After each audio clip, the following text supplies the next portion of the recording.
આજની ધર્મકથા. પ્રણામ. પરમ પૂજ્ય આચાર્ય ભગવંત શ્રીમદ વિજય લબ્ધી સુરીશ્વરજી મહારાજાની ગુણ લબ્ધિઓને સ્પર્શવાનો આયામ આપણે કરી રહ્યા છીએ. એક એવું વ્યક્તિત્વ કે જે વ્યક્તિત્વ આ ભરત ક્ષેત્રની અંદર કદાચ આપણને કંઈક અંશે પરિવર્તન લેવડાવવા માટે પધાર્યું હશે. એમના ગુણોની અંદર આપણે ગઈકાલથી એ યાત્રાએ નીકળ્યા છીએ.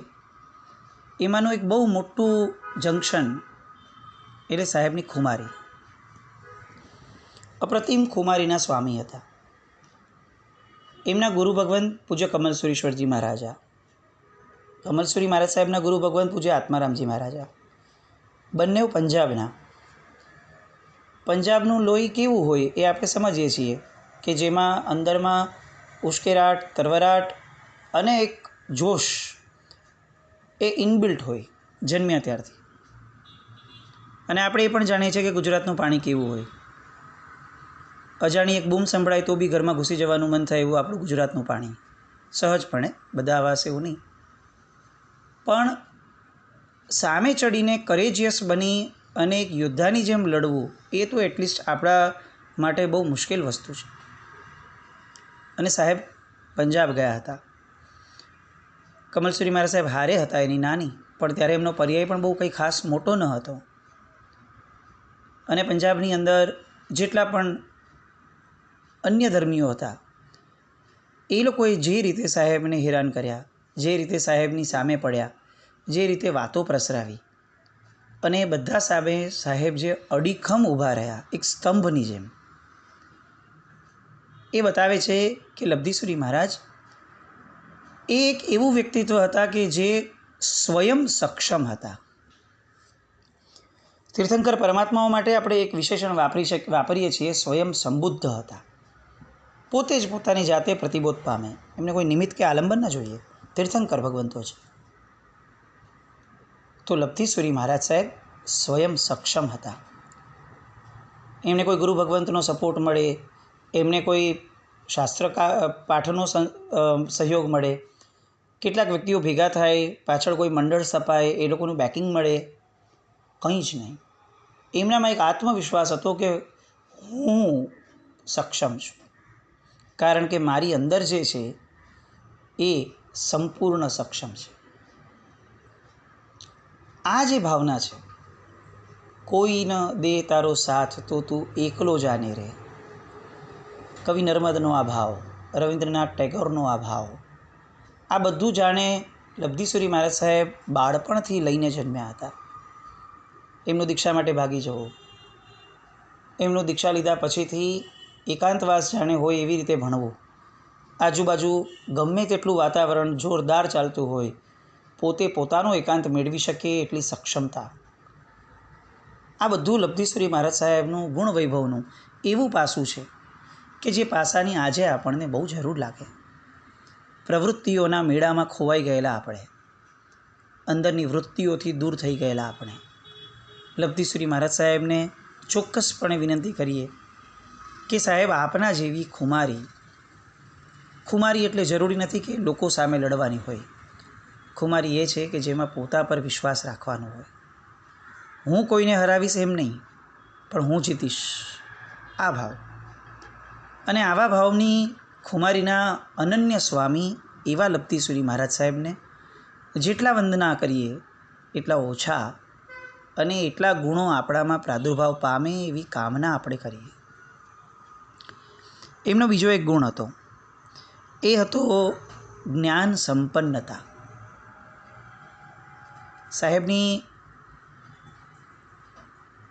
માનસિક રીતે વિચારણા શક્તિ, ધારણા શક્તિ અને એમની બુદ્ધિમત્તા એટલી બધી વિશાળ, મેમરી ક્યારેય જતાવ્યું નથી. સાહેબે ક્યારેય પોતાના ઉલ્લેખમાં પોતે આટલા બધા જ્ઞાતા છે એવું ક્યારેય વિચાર્યું નથી, બોલ્યું નથી.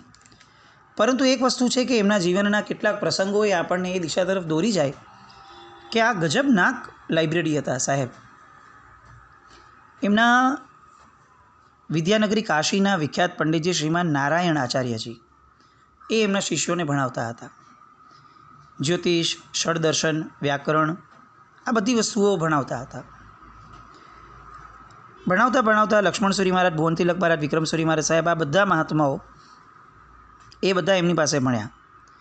એકવાર વિક્રમસુરી મહારાજ સાહેબ, ત્યારે એ સમયના વિક્રમ વિજયજી મહારાજ સાહેબે પંડિતજીને પૂછ્યું કે સાહેબ આ જે પંક્તિઓ છે ને એ દ્વાદશાર નૈચક્રા ગ્રંથમાંથી આ ખ્યાલમાં આવી છે, પણ સાહેબ હજી અમે શ્યોર નથી કે આ પંક્તિઓના અર્થ એક્ઝેક્ટલી શું થાય અને આ દ્વાદશાર નયચક્ર એ ગ્રંથની અંદર આ જ અર્થમાં એ જશે કે બીજા અર્થમાં જશે કે પછી બીજા કોઈ ગ્રંથમાં આનો રેફરન્સ આવશે. આવા કેટલાક પ્રશ્નો એમણે પૂછ્યા.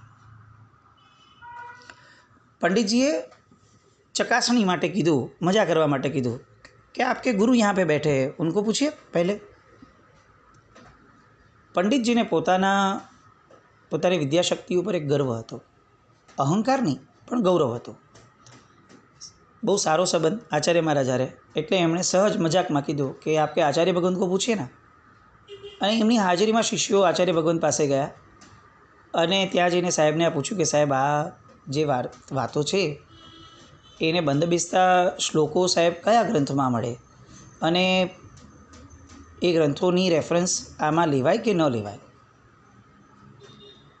વિધિન નો ટાઈમ લબ્ધિસુરી મહારાજ સાહેબે કીધું કે જુઓ આપણે અહીંયા ઉપાશ્રયમાં બેઠા છે ને, બાજુમાં જ્ઞાન ભંડાર છે.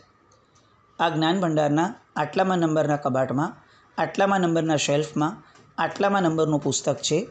એ પુસ્તકની અંદર આટલામાં નંબરના પ્રકાશની અંદર આટલામાં નંબરની ગાથા એ તમે ચકાસશો તો તમને આની બરોબર સામે વેરિફિકેશન મળશે, કારણ કે દ્વાદશાર નયા ચક્રની અંદર આ ગાથાનો અર્થ આ બતાવ્યો છે, પણ સામે આ ગ્રંથની અંદર આ ગાથાને આ રીતે બતાવવાના કારણે હવે બેવને જો આપણે ભેગા રાખીએ તો તમે જે પદાર્થ કહો છો એ પદાર્થનો અર્થ આ રીતે ઉદ્ભવી શકે છે. શિષ્યો માટે સ્તબ્ધ થઈ જવા સિવાય બીજો કોઈ રસ્તો જ નહોતો. જાણે એવું નાનપણમાં આપણે સ્ટેચ્યુ રમતા હતા એવું સ્ટેચ્યુ શિષ્યોને કદાચ કોઈએ કહી દીધું હોય એવું શિષ્યોને લાગ્યું. પ્રશ્ન કેટલો ઇમિડિયેટ અને જવાબ પણ એટલો જ ઇમિડિયેટ, પણ પ્રશ્ન કેટલો સહજ રીતે પૂછાયેલો અને જવાબ કેટલો ઊંડાણપૂર્વક અપાયેલો, કેટલો તર્કબદ્ધ રીતે અને કેટલો ચોકસાઈપૂર્વકનો અપાયેલો. પેલા પંડિતજી સામે છે અને સાંભળે છે. એમને એક દેવની સહાય હતી પોતાની ગુરુ પરંપરાથી. હયગ્રીવ દેવ એ એમને આ જ્ઞાન અભ્યાસની અંદર સહાયભૂત થતા હતા. એમને સાહેબની વાત ઉપર એટલો વિશ્વાસ નહીં બેઠો. એમણે રાત્રિના સમયે એ દેવને આહ્વાન કર્યું અને આહ્વાન કરીને પૂછ્યું કે આ પાઠ ક્યાં મળશે, કારણ કે પાઠ વગર હું તો કંઈ કોઈ વસ્તુને માનું નહીં. અને એ દેવે એમને એમ કીધું કે આ ફલાણો આ જે જ્ઞાન ભંડાર છે, આ જ્ઞાન ભંડારની અંદર આ કબાટ, આ શેલ્ફ, આ પુસ્તક અને એની અંદર જાઓ તમને આ મળશે. ઊંઘમાં હતા, જાગ્યા, સ્મરણ કર્યું કે રાત્રિના સમયે આવો જવાબ મળ્યો અને એ પણ સ્ટેચ્યુની રમત રમતા હોય એવા થઈ ગયા. કારણ કે આ જ શબ્દો એમણે પૂજ્ય લબ્ધિસુરી મહારાજ સાહેબના મોઢેથી સાંભળ્યા હતા. તેમ છતાં પણ ચકાસણી કરવા માટે તે જ્ઞાન ભંડારના તે પુસ્તકને મંગાવ્યું અને મંગાવીને જોયું એ જ શેલ્ફ, એ જ પુસ્તક, એ જ રેફરન્સ. ત્યાંથી દોડ્યા, લબ્ધિસુરી મહારાજ સાહેબના પગ પકડી અને મિચ્છામી દુક્કડમ માંગ્યું કે સાહેબ ગઈકાલે મેં તમારી મજાક ખાતર પણ મેં આપની અજાણતા પણ સાહેબ મેં નિંદા કરી.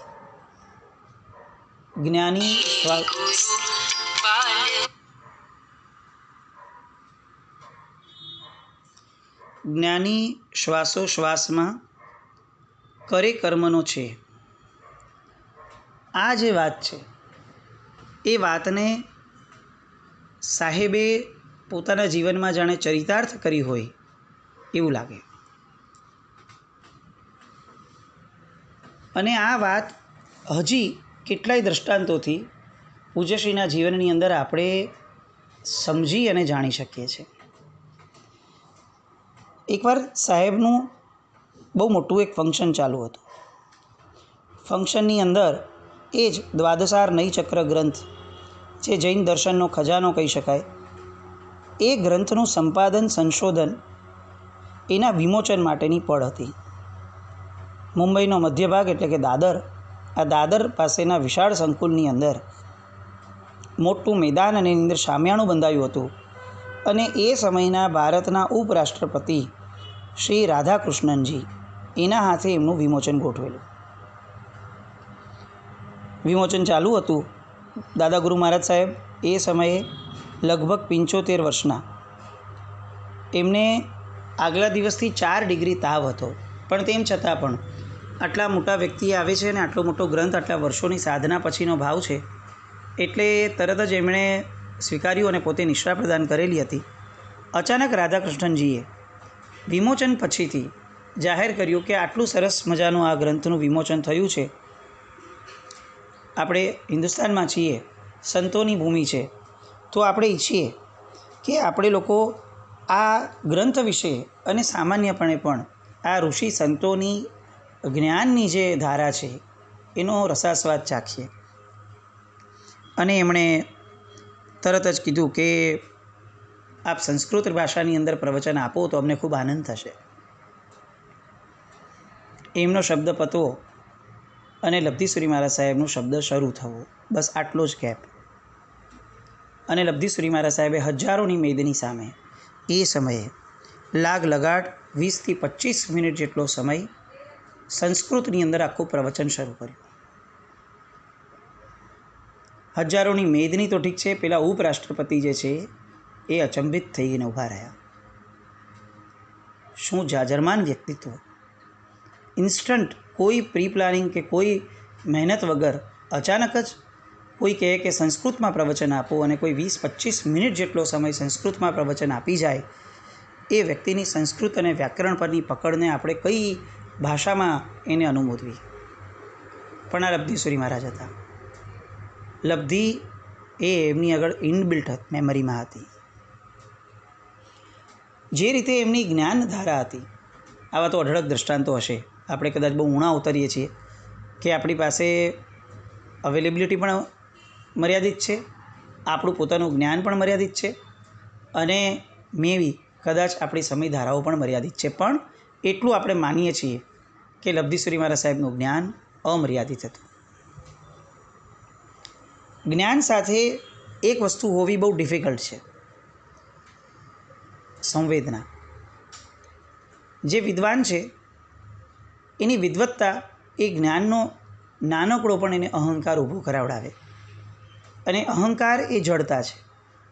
અહંકાર બુદ્ધિનો વિષય છે અને સંવેદના હૃદયનો વિષય છે. આ બંનેનું કોમ્બિનેશન હોવું એ બહુ મુશ્કેલ છે ઘટના. પરંતુ લબ્ધિસુરી મહારાજ સાહેબના જીવનની અંદર આ બંને પોતાની પીક ઉપર હતા, બુદ્ધિ અને હૃદય. આ એટલા માટે કહી શકાય કારણ કે જ્ઞાનાભ્યાસની અંદર તેઓની સર્વોપરિતા આપણે જોઈ. બીજી સર્વોપરિતા એમની જે હતી એ હતી કવિત્વ શક્તિની. અને કવિત્વ શક્તિ બુદ્ધિથી નથી આવતી, કવિત્વ શક્તિ હૃદયથી આવે છે. એમની વાણી જેટલી મધુરી હતી, એમની ભાષામાં જે ભભક હતી, એટલી જ તાલ અને સ્વરની સુંદર એમની પાસે જ્ઞાનધારા હતી.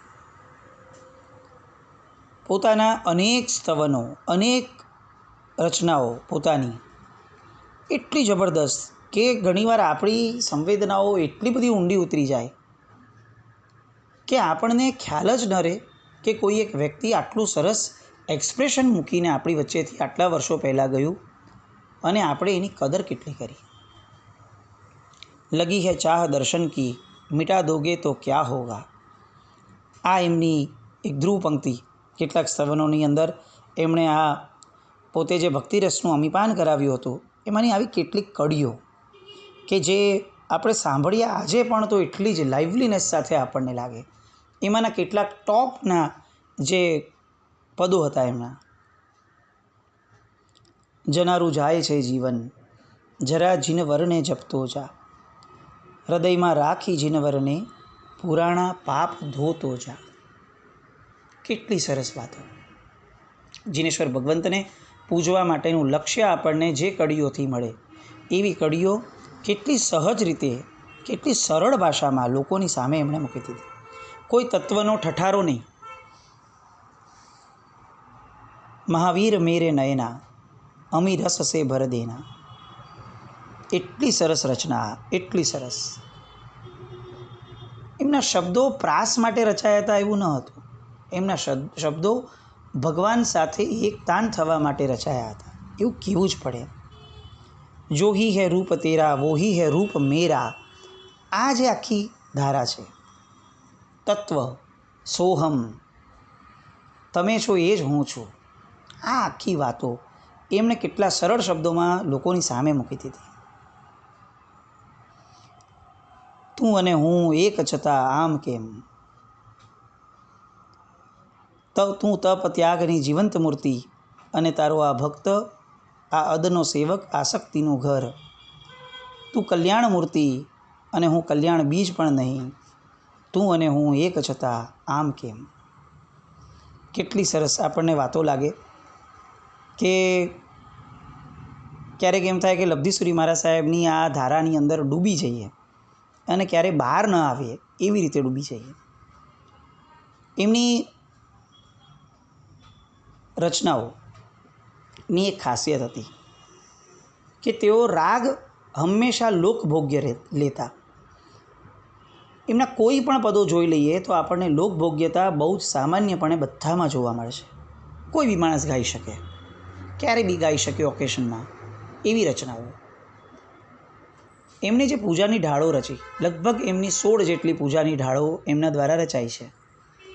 આ બધી પૂજાની ઢાળો એ આ સ્તવનો કરતાં એક્સ્ટ્રીમ અલગ. પૂજાની ઢાળોમાં જાણે આ પૂર્વાચાર્યોએ રચી હોય, પૂર્વના મહાત્માઓએ રચી હોય એ રીતની શબ્દની વાતો અને એ રીતની ધારાઓ. સ્તવનો આજનો માણસ ગાઈ શકે એ ધારાવાળા પણ, અને તત્વ રસિક જીવ જે છે એ પણ શાંત ચિત્તે આંખ બંધ કરીને એકલો ગાઈ શકે એવી ધારાવાળા. એટલે વર્સેટાઇલ પર્સનાલિટી. દરેક વ્યક્તિ માટે લબ્ધીસુરી મહારાજ સાહેબ પાસે કંઈક ને કંઈક હતું એવું લાગે આપણને. આવી કવિત્વ શક્તિ, ઇન્સ્ટન્ટ સ્તવનો રચવા, આ આપણે આગળ પણ લીધું છે કે એ એમની એક ગજબનાક સ્પેશિયાલિટી હતી કે આ શત્રુંજય ગયા, ઋષભદેવ ભગવાનને જોયા, લો 9 સ્તવન રચ્યા. આ ગિરનારજી ગયા, નેમિનાથ ભગવાનને જોયા, લ્યો 9 સ્તવન રચ્યા. બોયણીના દાદા પાસે તો અઢળક સ્તવનોની રચના એમણે કરી છે. આ બધું આપણને સમજાવે છે કે પૂજ્યશ્રી એ કંઈક એવું વ્યક્તિત્વ હતું કે જેમનું હૃદય સતત ધબકતું રહેતું હતું. આપણે લગભગ 25-27 દિવસથી પૂજ્યશ્રીના ગુણગાનની અંદર રત બન્યા છીએ. ક્યાંક ને ક્યાંક એવું લાગે કે આ સંતને આપણે લોકોએ ઘણા વિસારે પાડી દીધા છે. લબ્ધીસુરી મહારાજ સાહેબ કવિ હતા એટલું આપણને ખબર હતી, પણ લબ્ધીસુરી મહારાજ સાહેબ એ પોતે સ્વયં એક રચના હતા એવું આપણે ક્યારેય વિચાર્યું જ નથી. અને એ રચના પણ કોની? તો કે જેને શાસનના નભોમંડળની અંદર જેને ઉચ્ચતમ સ્થાન આપી શકાય એવા તેજસ્વી સૂર્ય જેવી રચના હતા. એમના જીવનના અનેક વર્ષો આપણે જોયા અને એટલા જ વર્ષો બાકી પણ છે. જાજરમાન છરીપાલિત સંઘો જે એમણે પાછીથી કાઢ્યા, એમાંના પણ કેટલાક સંઘો એટલા બધા ડિફિકલ્ટ હતા એ સમયમાં નીકળ્યા કે જ્યારે પાણીની શોર્ટેજ સખત હતી, અને તેમ છતાં સાહેબની કૃપાથી, શાસન દેવોની કૃપાથી એમણે અનેક કાર્યો ઉદ્યાન આદિના જબરદસ્ત આદર્યા, નવા નવા જબરદસ્ત પદોની રચના કરી અને અનેક ક્ષેત્રો ઇન્ક્લુડિંગ મુંબઈ સાહેબની રેન્જમાં આવતા ગયા અને એમના પ્રભાવ થકી ગજબનાક પરિવર્તન પામતા પણ ગયા. પૂજ્યશ્રીનો પાછળનો જીવનનો અંતિમ ચરણનો ભાગ એ પણ એમના આખા જીવન દરમિયાન જે એમણે જીવ્યું એટલો જ સમાધિમય અને એટલો જબરદસ્ત આદર્શરૂપ બની રહ્યો. એ બધી વાતો આવતીકાલે લબ્ધીસુરી મહારાજ સાહેબના ચરિત્રમાં જોઈએ. જીના આજ્ઞા વિરુદ્ધ કંઈ પણ બોલાયું હોય તો મિચ્છામિ દુક્કડમ, જૈનમ જયતિ શાસનમ.